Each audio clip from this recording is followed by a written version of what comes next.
I think to be on the left-hand path, you have to be a brutal realist, but with a bit of an imagination.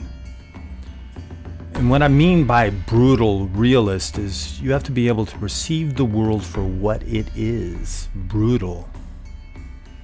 And in the primordial depths, it was even more so.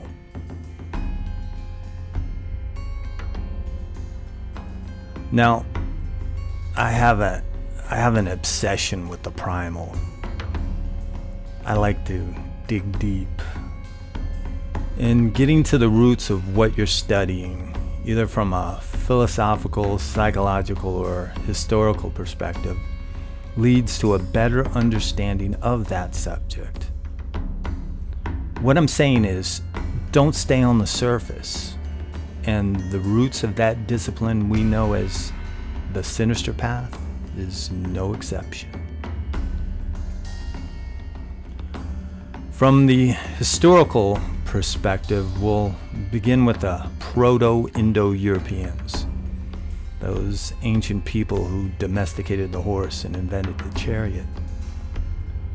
We do know some of their mythological traditions, but what were their shamanic, mystical practices like? And are they embedded in our psyches? Because psychologists have concluded that our fears, longings, our common experiences have become incorporated into our genetic code. Now, I think the magical practices of the Proto-Indo-Europeans had to have been dark and sinister, because there were no tree-hugging hippie pagans back then.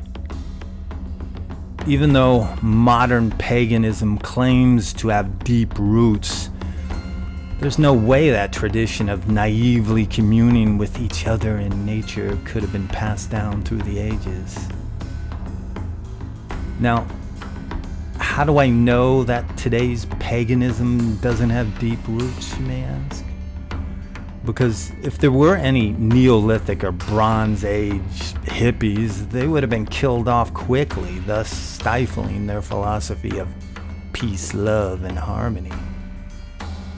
Life was a brutal struggle in the ancient past, and it continued on like that for thousands of years. You weren't just gonna walk up to someone and hand them a fucking flower and tell them to chill. The world was a harsh and scary place, so the mythological and mystical traditions would have to have reflected that fact. Modern pagans view the traditions of the past the same way people who partake in Renaissance fairs do. And I'm not knocking Ren fairs, I love history, but it's from a very safe perspective. Because I don't believe any thinking person would really want to live in the 16th century. Can you say plague, famine, inquisition, and brutal repressive monarchical systems of government?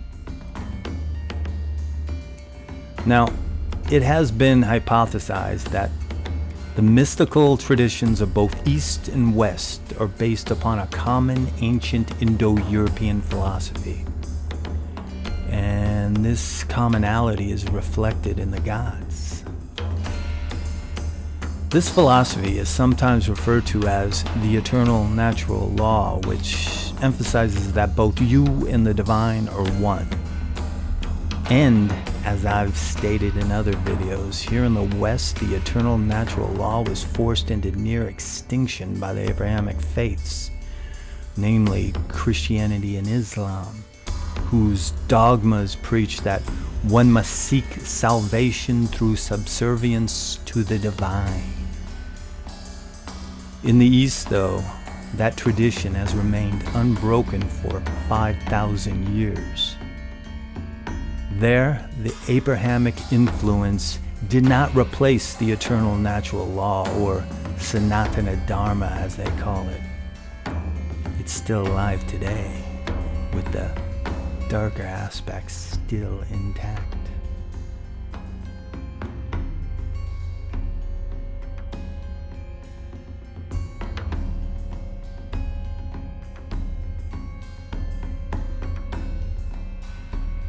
In conclusion, we perform magic and ritual, dark or black magic that is, so that we can tap into something deeply ingrained in the primal part of the psyche, that place where dwells the traditions of our ancestors.